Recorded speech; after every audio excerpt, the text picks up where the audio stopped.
జరుపుకుంటున్నాం మనం.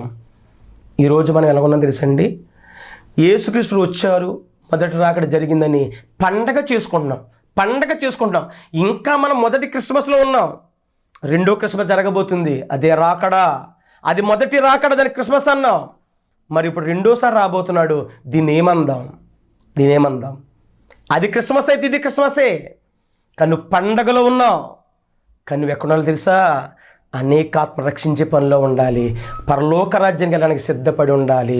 పండగ వాతావరణంలో కలబడి, పండగ వాతావరణంలో తలబడి, పండగ వాతావరణంలో కలిసిపోయి నువ్వు రెండవ రాకడని మర్చిపోతున్నావు. ప్రియమైన దేవుని సంగమా, క్రీస్తు రాకడని మర్చిపోతున్నావు, ఆయన శిలువ మరణాన్ని మర్చిపోతున్నావు, ఆయన నింద రక్షించడం మర్చిపోయావు. డబ్బే లోకంగా, డబ్బులు సంపాదించడం, ఈ లోకంలో బ్రతకడమే, బిల్డింగ్లు కట్టుకోవటమే గొప్ప అనుకున్నావు. కారులో తిరగటం, సూట్లు బూట్లు వేసుకుని తిరగటం, ఇదే గొప్ప అనుకుంటున్నావు. జీవితం